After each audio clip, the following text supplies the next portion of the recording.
Hello, I'm Miss Emily. So nice to see you today. I was just heading out to go on a walk. Oh, it's a beautiful day today.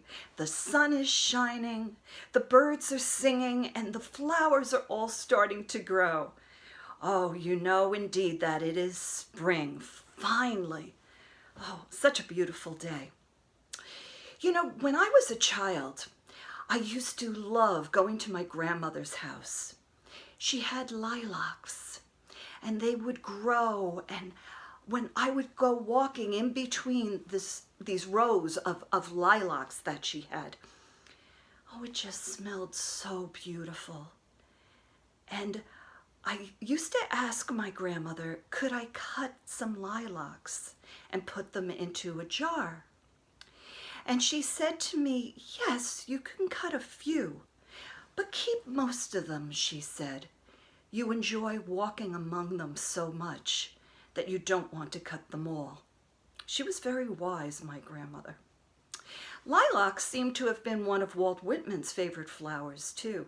And as a matter of fact, when you come to Walt Whitman's birthplace, you'll see lilac plants in the front of the house. It's so appropriate that they are there reminding us of the things that Walt loved the best here on Long Island that he called Paumanok. You know, I think that one of the poems that he wrote speaks so much to how I felt as a child going out and walking in the wet grass or stomping in a mud puddle to the dismay of my parents. It was called There Was a Child Went Forth. And I'd like to read a couple of parts of that poem to you. I want to read you the beginning and the end because if you recall, Walt Whitman writes very big books and very long poems. But this one is particularly pretty. And it goes like this. There was a child went forth every day, and the first object he looked upon, that object he became. And that object became part of him for the day or a certain part of the day, or for many years, or stretching cycles of years. The early lilacs became part of this child, and grass, and white and red morning glories, and white and red clover, and the song of the phoebe bird, and the third-month lambs, and the sow's pink faint litter, and the mare's foal, and the cow's calf, and the noisy brood of the barnyard, or by the mire of the pond side, and the fish suspending themselves so curiously below there, and the beautiful, curious liquid, and the water plants with their graceful flat heads, all became part of him. And he talks about the people that he passes, and he speaks of parents, and speaks of moments. Are they lasting or do they flash by? And while he's walking, he obviously goes through the woods and winds up on the shore because he ends the poem talking about the water.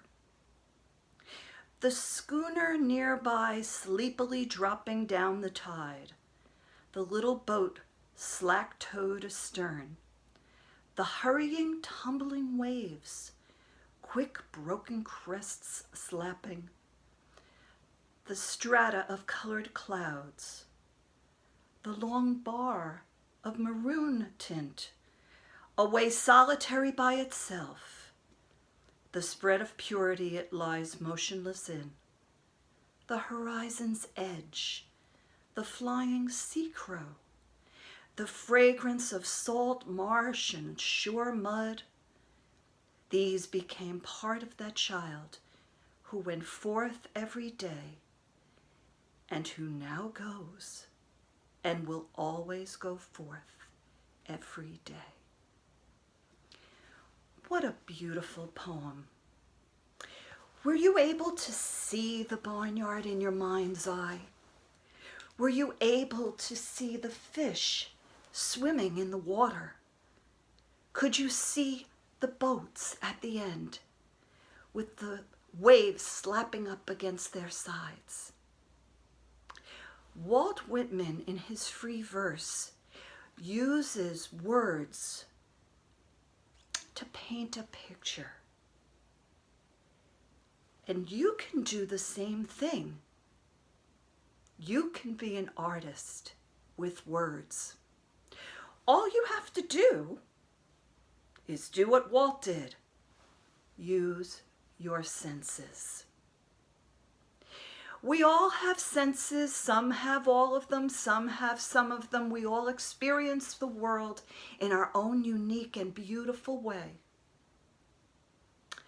But generally there are 5 senses. And we need to look at whatever senses we have in order to make sense of the world.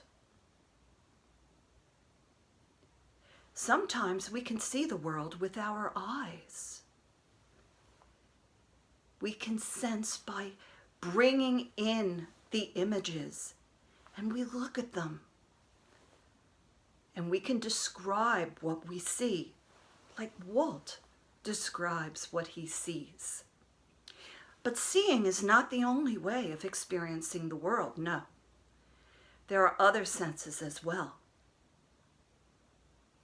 Take a moment and think about what you can hear.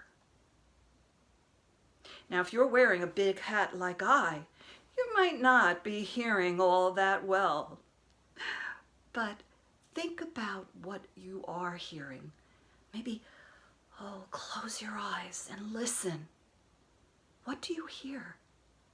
Do you hear birds? Do you hear people talking? We use our sense of hearing to explain the world around us as well. What else do we use? Well, we use our nose. We smell things. We can smell those early lilacs, the smell of lavender in the fields, the smell of salt at the water. Maybe the smell of something wonderful baking in the oven, some homemade bread perhaps. Or sometimes if that bread has been in the oven a little too long and it smells burnt. Oof. But we experience the world through our nose. And what about our mouth? We experience the world through our taste. Is something salty? Is something sweet? I'll give you a little secret. This morning, as I went outside to go and feed the chickens, I ran my hand on the leaves and I tasted the water because it had been very hard raining last night. The water tastes sweet and so good. Saving that water is very important. But what else do we taste? We might taste a piece of candy, a fruit that might taste sweet to us, or a lemon might be tart. Some of our favorite things come back to us in terms of taste and smell as well. Triggers a memory. And what about touch? What we use with our fingers. If I run my hand on the hat, what do I feel? Does it feel coarse and rough in some places? Yes, it does. Think about if you can imagine how something feels without actually feeling it. Let's take, for example, a block of wood. Do you know how it feels?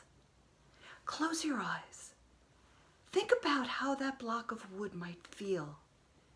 Yes, it feels hard. think harder. What else does it feel like?